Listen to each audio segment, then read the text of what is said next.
Señoras, señores, buenas noches, bienvenidos. Es un gusto reencontrarnos como cada martes y cada viernes aquí en Televisión Nacional. Está comenzando 3356.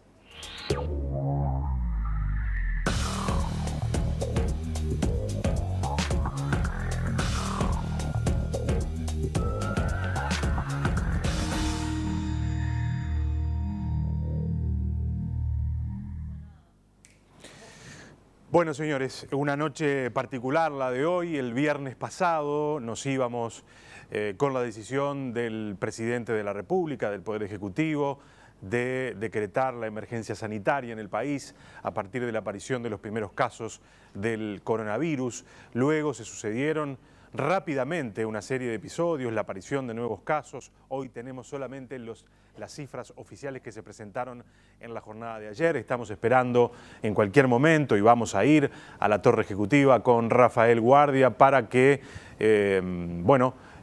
podamos llevarles a ustedes las cifras oficiales a el día de hoy. Repito, conocemos las cifras de la jornada de ayer que el propio presidente de la República daba en conferencia de prensa. Obviamente el tema del coronavirus es el tema de esta noche también aquí en 3356. Vamos a intentar en este rato, con calma, con información que nos brindarán tres profesionales de la salud, llevar algo de tranquilidad a las casas, a sus casas, información, repito, de buena calidad para saber cómo enfrentar esta situación que el país está atravesando. Y no solo el país, obviamente, eso ustedes ya lo saben. Nos van a estar acompañando esta noche la infectóloga, la doctora infectóloga Zaida Arteta, el neurólogo Federico Preve y el pediatra Eduardo Regueira esta noche aquí con nosotros. Antes, vamos a ver un fragmento de la conferencia de prensa que en la jornada de ayer el director general de la Organización Mundial de la Salud, Tedros Adhanom Ghebreyesus, brindaba y daba algunos datos e información complementaria sobre el tema del coronavirus.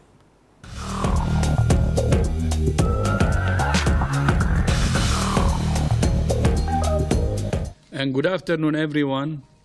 In the past week, we have seen a rapid escalation of cases of COVID-19. More cases and deaths have now been reported in the rest of the world than in China. We have also seen a rapid escalation in social distancing measures like closing schools and cancelling sporting events and other gatherings. But we have not seen an urgent enough escalation in testing, isolation, and contact tracing, which is the backbone of the response. Social distancing measures can help to reduce transmission and enable health systems to cope. Hand washing and coughing into your elbow can reduce the risk for yourself and others. But on their own, they're not enough to extinguish this epidemic. It's the combination that makes the difference. As I keep saying, all countries must take a comprehensive approach. But the most effective way to prevent infections and save lives is breaking the chains of transmission.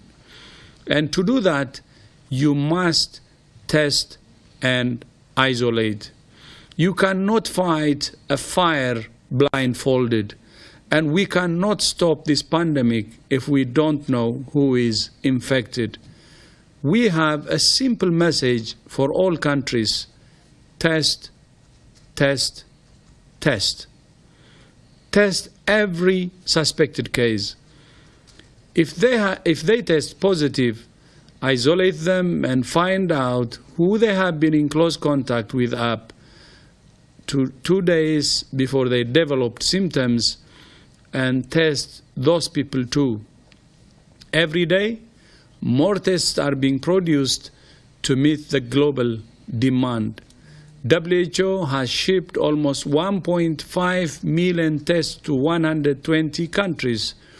We're working with companies to increase the availability of tests for those most in need. WHO advises that all confirmed cases, even mild cases, should be isolated in health facilities to prevent transmission and provide adequate care. But we recognize that many countries have already exceeded their capacity to care for mild cases in dedicated health facilities. In that situation, countries should prioritize older patients and those with underlying conditions. Some countries have expanded their capacity by using stadiums and gyms to care for mild cases, with severe and critical cases cared for in hospitals. Another option is for patients with mild disease to be isolated and cared for at home. Caring for infected people at home may put others in the same household at risk. So it's critical that caregivers follow WHO's guidance on how to provide care as safely as possible. For example, both the patient and their caregivers should wear a medical mask when they are together in the same room. The patient should sleep in a separate bedroom to others and use a different bathroom. Assign one person to care for the patient, ideally someone who is in good health and has no underlying conditions. The caregiver should wash their hands after any contact with their patient or their immediate environment. People infected with COVID-19 can still infect others after they stop feeling sick. So these measures should continue for at least 2 weeks after symptoms disappear. Visitors should not be allowed until the end of this period. There are more details in WHO's guidance. Once again, our key message is test, test, test. This is a serious disease. Although the evidence we have suggested that those over 60 are at highest risk, young people, including children, have died. WHO has issued new clinical guidance with specific details on how to care for children, older people, and pregnant women.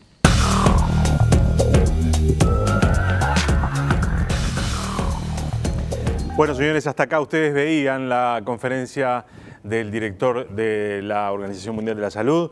Es un gusto recibir esta noche a la doctora Zaida Arteta. Ella es infectóloga, es vicepresidenta del Sindicato Médico del Uruguay. Secretaria del Comité Ejecutivo. Bien, gracias por acompañarnos esta noche. Gracias a ustedes. El doctor Eduardo Regueira, pediatra, gracias por estar acá. Buenas noches. De nuevo por acá también. Creo que los tres han estado en alguna u otra instancia. Federico Preve, gracias por acompañarnos también. Muchas gracias por la invitación. Hechas las presentaciones, recién veíamos esta conferencia, ahora después en todo caso me van a comentar un poquito sobre esto que acabamos de ver. Ahora hacemos la primera pausa y ya venimos con esta mesa de especialistas, de médicos, como les decíamos, para intentar llevar algo de tranquilidad, información de buena calidad, para que los que están del otro lado, bueno, puedan también saber cómo manejarse en la vida cotidiana con este asunto que en definitiva nos ha caído arriba a todos. Solamente para decirles, es probable que también en cualquier momento, en algún momento de esta noche, de este programa, tengamos que ir a Presidencia de la República. Ya está Rafael Guardia, periodista de Televisión Nacional, que bueno, en caso de que la conferencia de prensa se dé en el momento que el programa esté al aire, vamos a estar yendo hacia ahí para saber cuáles son las novedades que va a dar el Ministerio de Salud Pública. Pausa y ya venimos.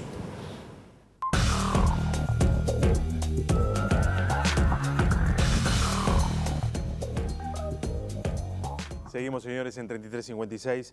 Bueno, imagino que cada uno en sus ámbitos de trabajo deben haber tenido unas 72 horas bastante complejas, ¿no? De mucho trabajo. Se les notan las caras, discúlpenme que se los diga, se les nota, no sé si es la tensión, el cansancio, pero se nota que hay como mucho trabajo, ¿no? Ahí.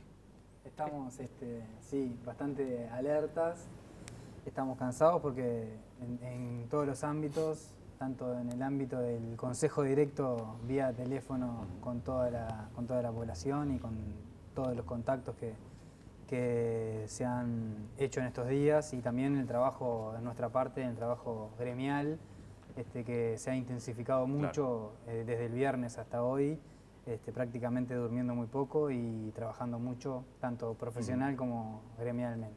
Saida, infectóloga, imagino que también ha sido... Sí, yo tengo esta doble condición que me ha dado este asunto, porque realmente que estamos tratando de gestionar la respuesta del cuerpo médico a esto desde el punto de vista gremial, que tiene muchas puntas, como vamos a ver ahora, y también colaborando desde la Cátedra de Enfermedades Infecciosas y desde el nivel profesional, en todo lo que se pueda, aportando nuestro granito de arena en los lugares donde trabajamos, porque son planes de contingencia, y realmente sí, es verdad, estamos durmiendo poco y estamos trabajando mucho, y bueno, y tenemos que sentarnos a pensar, porque hay veces que es difícil esto, y bueno, y la verdad que está siendo muy complejo, es una situación muy nueva para todos los uruguayos. Sí, sí. Los niños parecen no ser el gran problema al que nos enfrentamos cuando hablamos de coronavirus. Sin embargo, imagino que las consultas de los padres se deben haber incrementado exponencialmente, ¿no? Sí, buenas noches. Sí, la tasa de mortalidad en niños a nivel mundial es baja, no es el grupo de riesgo. Pero bueno, a ver, frente a esta pandemia, tanto pediatras como el resto de los especialistas, hay que dar el paso al frente, ponerse a disposición, abrir las redes sociales. Es una pandemia que vamos a manejar en la cancha y bueno, todos hiperconectados para transmitir tranquilidad, llevar la información de primera mano, ¿no? Y con eso la población, no perder la calma, no entrar en pánico, que no haya incertidumbre. Cuando hay incertidumbre, si vos te vas del consultorio con dudas o si no sabes para dónde arrancar. Y me parece que esa es una responsabilidad nuestra, nosotros y los comunicadores, es decir, cerrar filas y bueno, hay que hacer esto, los infectólogos sugieren esto, ya conocemos, hasta la foto del coronavirus conocemos. Entonces lo que tenemos que hacer como sociedad, como personas, es movernos de determinada manera para frenar y contener este avance. Recién veíamos la conferencia de ayer del director general de la Organización Mundial de la Salud, de Tedros Adhanom. Ustedes, mientras lo veíamos, hacían algún comentario sobre lo que él iba diciendo. De alguna manera se está muy alineado a lo que él decía en este pedacito, veíamos, de discurso, ¿no? Sí, las estrategias de control de esta pandemia están basadas en el distanciamiento de las personas, en tratar de no estar en lugares cerrados donde pueda transmitirse el virus, como sabemos que se transmite, que es a una distancia cercana, por gotitas que luego salen y como son pesadas quedan en las superficies de las cosas y el virus puede vivir mucho tiempo, muchas horas, incluso 2 días o más o menos, y si uno toca esa superficie se lleva la mano al ojo y a la cara y eso a la boca, ahí se produce la transmisión. Entonces el distanciamiento de las personas real y de todas las personas, de muchas personas, o si no va a haber distanciamiento, que se usen medidas de protección para distanciarse de esas gotitas, es uno de los ejes. Y el otro eje que nombraba recién el presidente de la OMS es el testeo masivo, ¿no? Que ellos consideran que es una de las formas de poder tomar decisiones. O sea, no, a ver si entiendo bien esto. No es dejar que la enfermedad se manifieste, sino rápidamente hacer testeos en la población de manera indiscriminada. Bueno, ahí podemos discutir ahí está. Indiscriminado, que esa es una palabra que no, pero sí mucho más del que estamos pudiendo hacer en Uruguay hoy. Necesitamos el test para tomar decisiones, desde las más simples, como si tenemos una persona con síntomas, poder decirle cuánto va a durar, qué tiene, qué no tiene, qué distanciamiento tiene que tener y de qué se está tratando, del derecho de la persona de saber lo que tiene. Después, para tomar decisiones clínicas, cuánto tiene que ser de cuarentena, si los contactos es necesario aislarlos o no, si la persona tiene que ingresar a un sanatorio, si tiene que estar con otra persona con otra infección respiratoria o tiene que estar sola o puede estar con otra persona que también tenga COVID-19. O sea, todas esas decisiones se toman en base a los test. Entonces, él decía, test, ¿no? Bueno, eso es lo que tenemos que hacer y en eso, hacia ese camino estamos trabajando. Nosotros creemos que es necesario profundizar ese camino. ¿Uruguay llega tarde a esto, al test? Yo creo que, en primer lugar, hay 2 organizaciones, a las dos a las que pertenecemos de alguna forma, que están haciendo propuestas concretas para acompañar y liderar esto. Una es la universidad que puso la Universidad de la República, que puso toda su infraestructura y su capacidad para el desarrollo de test, para justamente hacer un testeo racional, pero lo más masivo posible. Y el otro es el Sindicato Médico del Uruguay. Creamos un comité de emergencia médico-sanitaria. Ya nos reunimos virtual y presencialmente con pocas personas y virtualmente con más de 30 sociedades científicas, médicas, quirúrgicas, la FEMI, el SAC, núcleos de base del propio sindicato, y ahí recogimos planteos técnicos, profesionales y gremiales, y en el día de hoy recogimos y votamos por unanimidad en el Comité Ejecutivo de forma virtual una propuesta elaborada hacia el Presidente de la República, hacia el Ministro de Salud Pública y las autoridades. Esta propuesta estratégica y práctica de la crisis sanitaria en Uruguay. Esa propuesta elaborada en conjunto y coordinada por el Sindicato Médico del Uruguay, en realidad recoge dos de los planteos más importantes que tienen que ver con la cuarentena general, o sea, potenciar al máximo el distanciamiento social para disminuir el contagio masivo rápido. Otro de los puntos tiene que ver con aumentar la accesibilidad de los test, y en eso felicitamos la iniciativa de la Universidad de la República. Y después algunos planteos que son más de índole de cuidar al personal sanitario, de la bioseguridad y protección. Yo después voy a leer cada uno de los puntos que presentó el Sindicato Médico del Uruguay en esta propuesta estratégica, para que ustedes me vayan contando de qué se trata. Pero lo primero, porque para también llevar algo de información, porque claro, la gente lo primero que hace es googlear, se googlean y ahí en Google aparece de todo. Generalmente lo más dramático. Si uno no sabe discriminar bien, puede cometer algunos errores. ¿Qué es el virus? ¿Cómo funciona el virus? ¿Cuál es el problema? O sea, ¿cuál es la potencialidad letal que tiene el virus? Yo preguntaba hoy de mañana, te preguntaba, ¿mata el virus o en realidad las personas que tienen algunas patologías de base ven cómo esa patología se agrava a partir de la presencia del virus? Es decir, esas cosas bien básicas, como si fuera para alguien que nunca... Un virus es como un conjunto de proteínas y ADN que no tiene la capacidad de multiplicarse. Sí, lo que sí tiene la capacidad es de infectar una célula del ser humano o de animales y utilizar la maquinaria de la célula para crear otras partículas virales. En ese proceso de infectar esa célula, infecta otra y genera daño celular, daño en los tejidos. Eso puede ser de acuerdo a qué virus. El de la hepatitis genera daño en el hígado, ¿no? Entonces, de acuerdo a qué virus, en dónde genera el daño en esas células.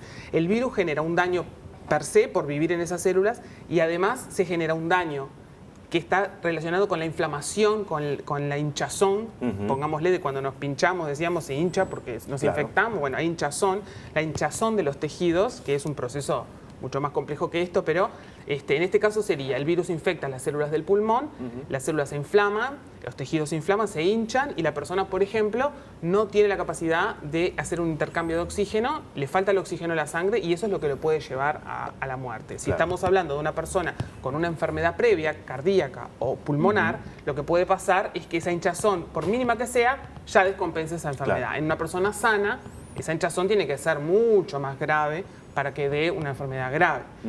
Así actúa el virus. Digo, como todos los virus, y en eso no hay mucha novedad. Claro.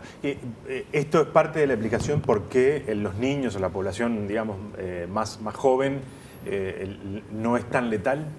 Sí. ¿O puede haber otras explicaciones? Básicamente lo que decía Zaida, lo que se ha estudiado es eso, el daño pulmonar que genera en los niños, sobre todo en los menores de 13 años, no ha llevado a que la mortalidad o que nuestros pacientes pediátricos requieran un CTI o cuidado intensivo sea baja, tendiendo a cero, sobre todo si uno ve las cifras en Italia, ¿no? En Italia o en España, los primeros reportes, la tasa de mortalidad en menores de 20 años es muy baja, siempre tendiendo a que los pacientes o la franja etaria más complicada, que más le pega, es a nuestros viejos, a nuestros viejitos, 65 para arriba, básicamente de la mano con las patologías o con las enfermedades preexistentes. ¿Cuál es la diferencia que tiene este virus con los otros virus que están circulando? ¿Por qué ha tenido esta capacidad de generar esta situación? Respiratorios. Y bueno, la primera y más importante es que es nuevo circulando entre la especie humana. Entonces, no hay inmunidad para este virus, es distinto a los otros coronavirus y a todos los otros respiratorios. Por supuesto, no hay vacuna, como ustedes saben, y entonces genera, y es muy transmisible, y vive mucho tiempo en la superficie. Entonces, genera muchos casos porque estamos todos susceptibles. Entonces, esa es una de la explicación como más importante de por qué se comporta de esta manera, además de la transmisibilidad. Esto también es algo que lo diferencia, que tiene un nivel de transmisibilidad muy alto. Una de las cosas que decía Zaida, al ser un virus nuevo en nuestra especie, tiene una alta transmisibilidad y eso hace que las personas en contacto nos infectemos rápidamente. Muchas personas muy rápido, y esto hace que genere una epidemia concentrada en el tiempo. Una de las cosas que pasó en España y en Italia, que está pasando en realidad, es que estamos viendo una película allí de alta transmisibilidad y de colegas nuestros que están trabajando en esos países, que como estábamos nosotros hace unos días, dijimos, bueno, era una gripe un poco más potente, pero realmente no podemos ser escépticos, no hay que generar caos, pero sí hay que ser sumamente cuidadosos. El virus se va a contagiar, lo que tenemos que hacer es distanciarnos para que el virus se contagie más lentamente a nivel de la población y no genere saturación de los recursos. Y entonces estamos viendo una película. En España y en Italia, ¿no? Exacto, se transmite muy rápido a nivel de mucha gente y se saturan los servicios. Tenemos que aprender de allí, tenemos la posibilidad de estar viendo una película del futuro y decir, nosotros no queremos para el Uruguay esto, no queremos que se sature el sistema, prevengamos eso, y por eso fue que con la comunidad científica médica propusimos esto a las autoridades. Cuarentena general, dice el sindicato médico, entre una de las propuestas que presentó en este documento: medidas drásticas de prevención, cierre de fronteras, todo espacio público, desde restaurantes, centros comerciales y otros, se propone cuarentena general sanitaria. ¿Qué alcance debería tener esto? A ver, porque uno escucha cuarentena general y dice, ¿qué pasa? ¿No vamos a poder caminar más por la calle? Bien. La situación es, el concepto es, cuanto mayor distancia social haya, menos nos vamos a contagiar rápidamente. Nos vamos a contagiar. Hay algunos modelos que han sido publicados en el Washington Post y que demuestran cómo la distancia social disminuye la velocidad de contagio, entonces se evita la sobresaturación de los recursos que tenemos disponibles para la asistencia. Cuanto mayor distancia social haya, mejor nos va a ir socialmente en el control del virus. Entonces, cuando nosotros proponemos eso es evitemos las aglomeraciones de personas de más de 8 o 10 personas en un mismo lugar, para evitar el contacto físico y evitar el contacto de las micropartículas de aire. Y allí obviamente que centros comerciales, ferias vecinales de alto contenido, excepto que vendan obviamente alimentos. Y bueno, todos los lugares de sistema de transporte, público, por ejemplo.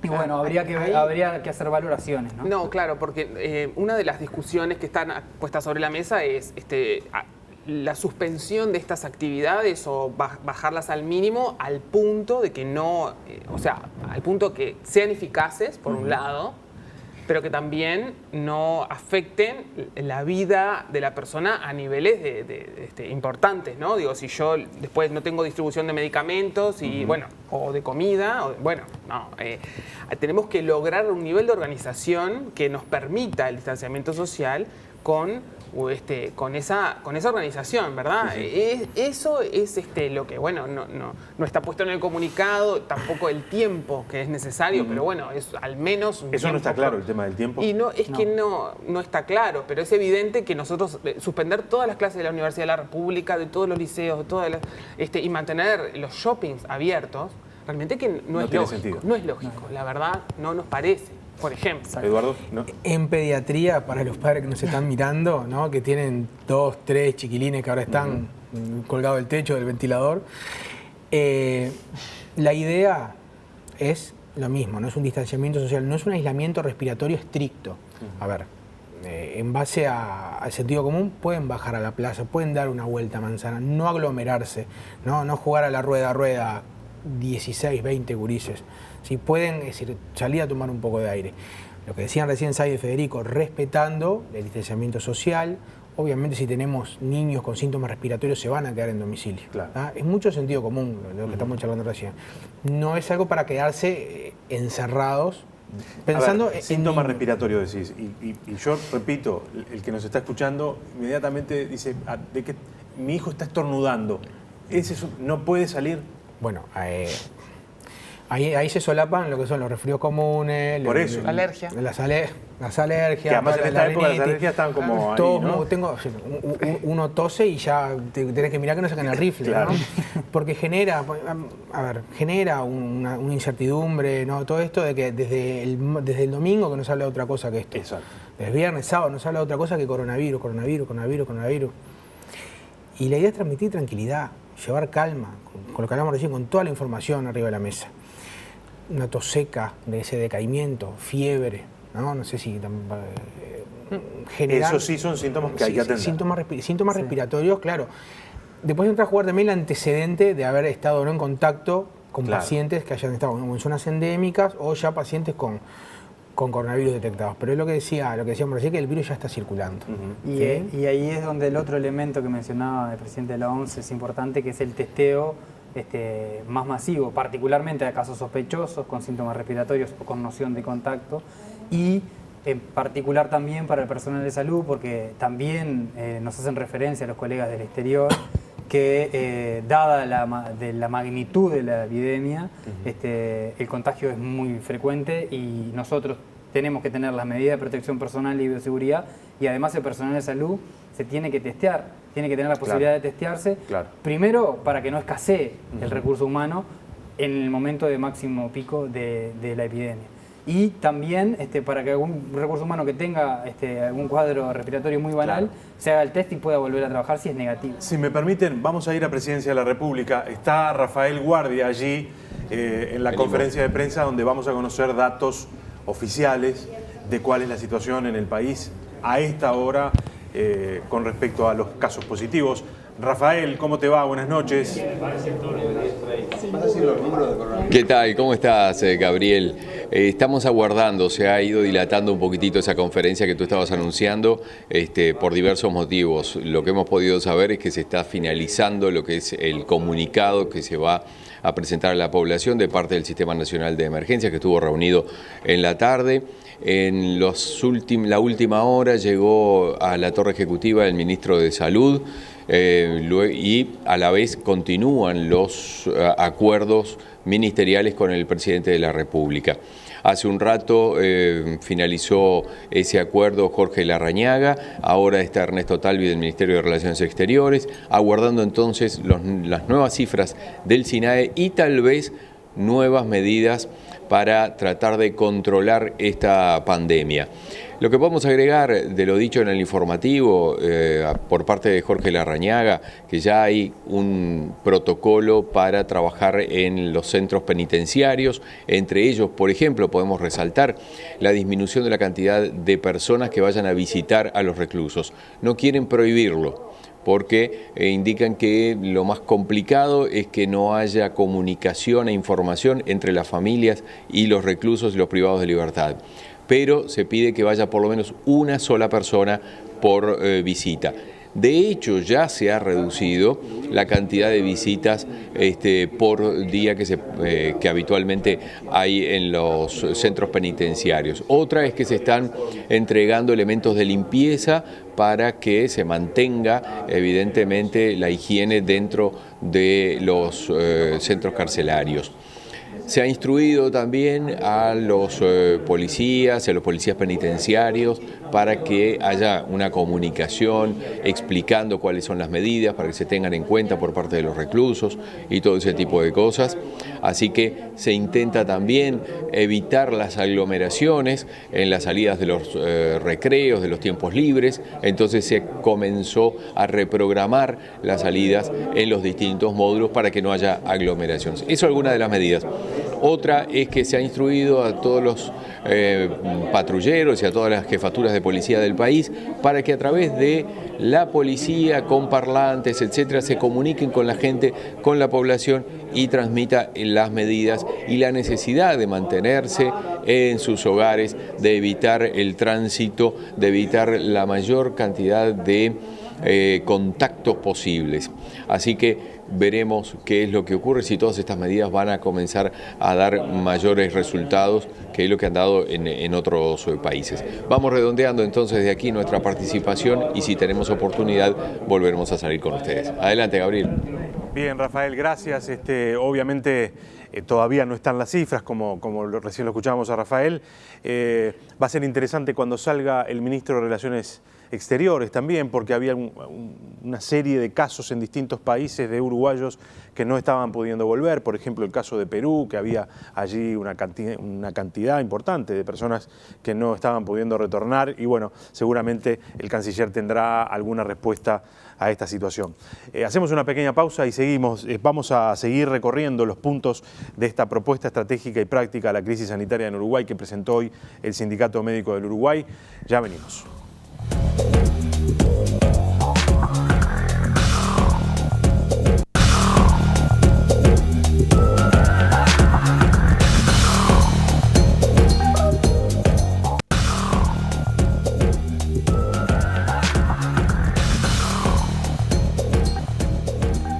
Seguimos, señores, con la doctora Zaida Arteta, el doctor Federico Preve y el doctor Eduardo Regueira. Vamos al segundo punto de esta propuesta del Sindicato Médico del Uruguay: redistribución de profesionales, medidas de atención, redistribución administrativa y médica hacia teleasistencia, audiovisual y telefónica, un centro de asistencia telefónica por prestador para triage y asistencia como mínimo. A ver.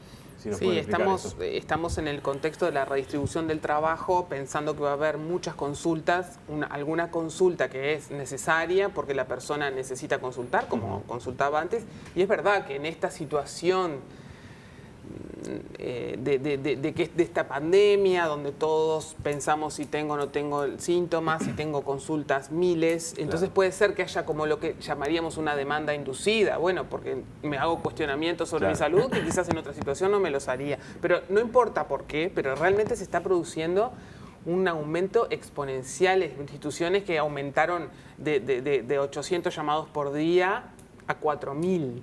¿No? Entonces, dar respuesta a esas consultas, aunque algunas sean banales o no importa, es necesaria una redistribución del trabajo, y eso se suma a que por el distanciamiento social se suspenden algunas policlínicas de controles que no son urgentes. Por lo tanto, toda esa redistribución ha sido muy compleja y además necesitamos dar un salto grande hacia el uso de la tecnología, las llamadas telefónicas, la videoconsulta, las telellamadas, la consulta asistida por videollamada, que en algunos casos ya se estaba utilizando y la hemos utilizado, pero bueno, intensificar eso para poder mantener el distanciamiento y darle respuesta a la población. Todo eso requiere organización. Eduardo, no agarrar al niño, ponérselo en los brazos y llevarlo a la consulta ante una duda, sino el teléfono como herramienta. A ver, uso racional de los recursos sanitarios y los recursos sanitarios en las farmacias también, ¿no? Ahí entra a jugar mucho la empatía, la solidaridad. Si yo me llevo 5 o 6 frasquitos de alcohol, te voy a dejar sin alcohol a vos, a ella. Y eso, viste, ese es comportamiento humano y de persona. Nosotros ya más o menos conocemos cómo se comporta el coronavirus. A veces nos cuesta darnos cuenta cómo nos comportamos nosotros como sociedad. Pero bueno, eso se vio, eso puede generar incertidumbre, puede extender al pánico. Lo fundamental me parece, volviendo al tema, lo que se está haciendo en pediatría, el control en salud de los chiquilines, de los gurises, lo estamos cancelando, no lo estamos haciendo, lo estamos dejando para más adelante. Ahora bien, cuando decís control en salud es, si tenías un control habitual, el control habitual al mes, el peso, mensual hasta los 6 meses, bimensual hasta el año, trimestral. Lo que sí no podemos dejar de tener ese al día son las vacunas. En un contexto de pandemia, donde está circulando el sarampión, donde hay brotes de sarampión en Argentina y Brasil, donde va a venir la gripe, hay que vacunar a los gurises. Vacunas al día. Acaba de cumplir 2 meses, ir a vacunar 2, 4, 6. Cuando se venga la campaña antigripal, nos organizaremos para no tender a la aglomeración, pero las vacunas tienen que estar al día. Eso disculpame que pero es remarcarlo porque es fundamental. No le llevo a vacunar, no. El mensaje tiene que ser claro. En contexto de pandemia, donde circula sarampión, que es otro bichito un poquito más complicado, hay que tener las vacunas al día. Nuestro gurises tiene que tener las vacunas al día. Eso sin discusión. Los adultos también. Sin discusión. Adultos y niños, exactamente. Perdón. Claro. Medidas de atención, dice el punto 3. Redistribución de recursos materiales humanos, de policlínica y bloque quirúrgico hacia atención extrahospitalaria, centros de teleasistencia y unidades de cuidados intensivos, mensaje al colectivo médico en caso de médicos adultos mayores y o con enfermedades crónicas e inmunosupresión, redistribuir hacia teleasistencia. Bien, este punto viene enrabado con el anterior, tiene que ver con un compromiso que tenemos como médicos y como profesionales de dar una respuesta social adecuada y toda esta reorganización del trabajo que implica también la sobredemanda que hay en la atención prehospitalaria, tanto de las emergencias móviles como de los llamados radios, la consulta, la teleconsulta que hay que potenciar, como hablábamos recién, y después en los pacientes más críticos, en las unidades de cuidados críticos, es la suspensión de tareas de policlínica y de bloque quirúrgico, utilizando los respiradores del bloque y los recursos humanos y materiales de las policlínicas para destinarlos tanto al recurso humano, es un llamado al colectivo médico de dar esa respuesta, de ayudar, y obviamente con el resguardo de las personas que no pueden estar expuestas, de ayudar en los centros de teleasistencia. Eso tiene que ver también, por ejemplo, con muchas instituciones, en particular ACE, que tiene algunos déficits un poco superiores a otras instituciones, y de dar respuesta telefónica, sí o sí, porque hay una demanda de miles de casos diarios y el sistema no está preparado para dar una respuesta adecuada, pero sí podemos utilizar la tecnología para dar esta respuesta. Acá también igual entra un tema que tiene que ver con el trabajo médico, ¿no? Tiene que ver con el trabajo y la vulnerabilidad del trabajo dentro de las emergencias móviles. Ahora estamos a punto de firmar un laudo en el sector y firmamos con todas las cámaras empresariales y las empresas y aún no pudimos firmar el laudo por la suspensión. Es trascendental la firma de este laudo porque fíjate que es un sector de 40 años que no tiene laudo, que no tenemos los trabajadores de allí que están siendo la trinchera de la batalla, no tienen ni descripción de categorías ni salarios mínimos por actividad. Es fundamental eso también en este contexto. La alta dedicación en las instituciones es una reforma que nosotros venimos implementando desde hace más de 8 años.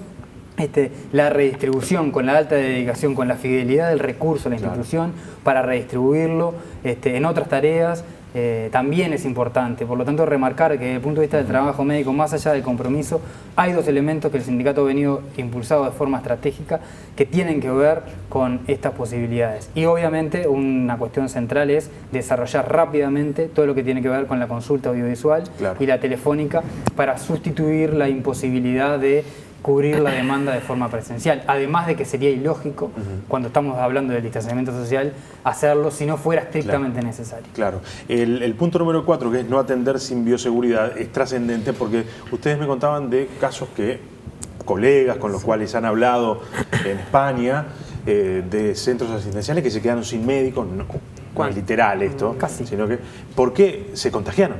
Claro, eso está reportado en todos los países. El personal, falleció el director del hospital de uno de los primeros hospitales en China. O sea, el personal de salud, los médicos y los enfermeros, básicamente son los que más enferman y han tenido muchas certificaciones. O sea, tienen que irse para la casa muchos días y eso genera, ante el aumento de la consulta, encima un desbalance mucho peor. Entonces, empezar desde ahora, o desde ayer, diría yo, a tener absolutamente todos los elementos para la protección personal, que son un tapabocas común y eso, lo que la gente usa para caminar en la calle, que no tiene ningún sentido y que ha generado esa hiperdemanda del público en general, y la pandemia en sí, ha generado que quienes lo venden lo suban 20 veces el precio. y que después cuando una mutualista o el Estado quiere comprar esos barbijos comunes, le sale 20 veces más, ¿verdad? Entonces, eso es fundamental. Nosotros mañana probablemente habilitemos una línea telefónica para que los colegas, y también pueden ser los enfermeros, por supuesto, puedan reportar o denunciar en los lugares, en los prestadores, donde no se está cumpliendo con tener lo mínimo que es para poder atender a los pacientes. Me dicen que está la conferencia de prensa ahora en Presidencia. Vamos hasta ahí entonces y bueno, y vemos a ver cuáles son los datos que nos brindan. Rafael, ¿cómo te va? Buenas noches, de vuelta. Vamos contigo. Complementa el servicio de atención de llamadas por el 0800 19 19 gratuito para evacuar las consultas de la población. Este robot conversacional, el chatbot, está disponible en los portales web del Sistema Nacional de Emergencia, del Ministerio de Salud Pública, de la Administración de ACE, de los Servicios de Salud del Estado. En segundo lugar, la Presidencia de la República con el Ministerio de Salud Pública, el Ministerio de Trabajo, el Ministerio de Economía en relación a la normativa señalada en una resolución que lo ampara para tomar esta determinación y como elemento preventivo hasta que disminuyan los factores de riesgo que van a ser oportunamente indicados por el Poder Ejecutivo, en forma provisoria se exhorta a las empresas propietarias y o que administran locales comerciales gran porte, los shopping centers, el cierre preventivo y provisorio de los mismos, excluyendo los locales de venta de alimentos y productos sanitarios, supermercados y farmacias, hasta que el Poder Ejecutivo lo determine. Y por último, hemos estado en comunicación con la Presidenta del Congreso Intendente, con el Intendente de Montevideo, y tomaron ellos en el día de hoy una serie de resoluciones que tienen que ver con la competencia departamental, en el hecho de restringir las ferias que no sean alimentarias. En las ferias alimentarias va a tener un horario reducido para asegurarle a la población la posibilidad de adquirir alimentos, y con respecto a las ferias que no sean alimentarias, las disposiciones departamentales van a determinar la suspensión preventiva de las mismas. Estas es las novedades, la comunicación que queríamos hacer en el día de hoy. Mañana va a haber un nuevo comunicado que le va a leer el director de comunicación presidencial y cuando así lo merite una nueva conferencia de prensa dando, como dijimos al principio, con transparencia, dando la cara, pidiendo calma, colaboración a la población, con medidas de higiene, de protección, con cambios de hábito, con limpieza y sobre todo con una actitud solidaria, porque la mejor forma de combatir al coronavirus es la prevención y al coronavirus le vamos a ganar entre todos. Muchas gracias.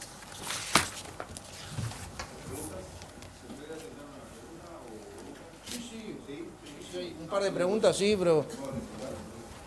Por favor, le pedimos a los colegas que se identifiquen nombre y medio. Vale, gracias. Gracias a los jerarcas. Leonardo Luzzi, de Telenoche 4. Partiendo de la base de que lo primero es la salud, como ustedes lo han señalado en todos estos días, ¿ya empezaron a hacer una evaluación del impacto económico que va a tener esta medida? Porque parece que vamos hacia una paralización de la economía. Sí.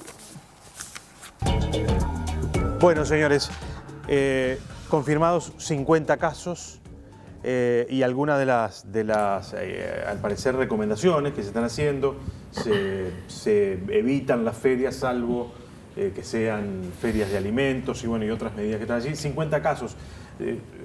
¿Era previsible para ustedes este número que aparecieran? Sí, en realidad el número de casos está relacionado con el número de personas testeadas. Claro. Entonces no sabemos cuántas se estudiaron y qué población era esa que se estudió. 50 casos acumulados, tenemos 27 por lo que sabemos de ayer, serían unos 20 más, 23 claro. más. Pero no sabemos cuántas muestras se estudiaron, ¿no? Y las características de esos casos, las características clínicas, si eso ya confirma la circulación en la comunidad o si son todos casos relacionados con las personas que habían viajado y que luego fueron contactos en una fiesta y en algunos lugares sociales. Pero de todas maneras nosotros creemos que esto, como es un número bajo, pensamos, y realmente por cómo lo vemos en la consulta y lo que los médicos nos dicen y los prestadores nos dicen, nos parece que puede haber más casos y que todavía no están faltan diagnosticar porque se está yendo, digamos, atrás del asunto. Que es razonable, por otra parte, que pase en primera instancia. Dos comentarios con respecto a esto. Me parece que, como decía Zaida recién, hay que ver las características de los 50, no es lo mismo 50 con otro nuevo lugar de inicio, que es el virus circulante, que todos sean relacionados con los casos que ya tenían. Claro. Segundo, que tiene que ver con el quinto punto que el sindicato le planteó a las autoridades, que son los test. Necesitamos aumentar la capacidad de testeo, de pesquisa, porque también algunos países han tenido estrategias, y lo dijo el presidente de la OMS, de alta pesquisa, y cuanto más estudiemos a la población, tanto sospechosa como a la población que atiende a la población, al personal sanitario y a la población que tiene síntomas respiratorios, cuanto más test hagamos, mayores posibilidades de controlar la epidemia vamos a tener. Obviamente hay que desarrollar estrategias. Con respecto al número, y hablando un poco de la película, del futuro y lo que nuestros colegas de Europa nos dicen, estamos en condiciones de tomar las medidas más rápidamente y de evitar empezar a vivir su película con respecto a la escasez de profesionales y a una alto volumen de contagio con sobresaturación de los recursos. Por eso es que el sindicato propuso hoy de manera contundente esto y esperamos que las autoridades actúen con la celeridad y con la contundencia que la población merece. Claro, para terminar, tranquilidad, pero sin bajar las alertas. Sí, no hay que bajar los brazos. Ahora más que nunca es información clara, ¿sí? Apelar a la solidaridad, a la empatía, que son palabras que son fundamentales para frenar esta diseminación. Ya charlamos de las medidas de higiene, conocemos el virus, pero bueno, hay que extremar las medidas de distanciamiento social, hay que mirar más allá del ombligo, hay vida más allá del ombligo de uno, ¿no? Claro. Es decir, y pensar bien quiénes son los más perjudicados y sobre todo nuestra población, quiénes pueden salir más dañados con este avance. Entonces, tranquilidad, calma, informarse por los canales oficiales y sobre todo bajar la pelota al piso con el tema de las fake news, los grupos de WhatsApp, ¿no? Claro. Es decir, tratar de bajar un poco la paranoia, la incertidumbre, porque eso despatarra lo otro que charlamos recién, ¿no? De salir corriendo a los supermercados a comprar rollos y rollos de papel higiénico, de desabastecernos del alcohol en gel y fomentar después las prácticas de cobrar todo 10 veces más. Claro, sí, que no pase lo que ha pasado, por ejemplo, en algunos países europeos, que la policía tuvo que requisar tapabocas porque no había tapabocas para el personal de la salud, porque había quienes especulaban con esto para hacer un negocio con la población. Esto no puede pasar. No debería pasar, la verdad que no debería pasar. Uruguay no es un país o sea, tenemos muchas personas muy inteligentes en distintos organismos, deberíamos poder alinear todo eso para tomar las medidas que hay que tomar cuando estamos viendo lo que va a pasar si hacemos lo mismo que hicieron en esos países. Claro. Eso. Hay que ir por ahí. Desde el sindicato exhortamos obviamente a la población a la tranquilidad, a informarse por vías adecuadas, al lavado de manos, al evitar el contacto social, a no sobreconsumir artículos porque eso va a escasear, incluso puede hacer escasear en el personal sanitario. Y bueno, tranquilidad, distancia social y nosotros en realidad como colectivo médico y también como trabajadores de la salud vamos a hacer todos los esfuerzos para que esto tanto desde la medida de prevención como la asistencia, salga adelante de la mejor forma posible. Gracias por habernos acompañado. Sabemos que además de la tarea que hacen todos los días, que es la clínica, la de ver pacientes, además están sometidos a este otro estrés que es responder a la prensa, responder a los cientos y cientos seguramente de llamados que tienen. Bueno, es fundamental. Doblemente Esto agradecido por en esta esto. coyuntura es fundamental. Sí. Salir, dar la cara, tiempo, tranquilidad y bueno, ponerse a disposición. Es una coyuntura, diría, histórica y bueno, hay que ponerse al servicio de la sociedad sin peros. Y cuidemos a los más vulnerables. Pero gracias por eso. No, y gracias por ser un canal de comunicación para que la población esté informada permanentemente. Y así seguirá siendo Televisión Nacional, señores, en estos tiempos que nos tocan vivir aquí en el país. Que tengan una buena noche.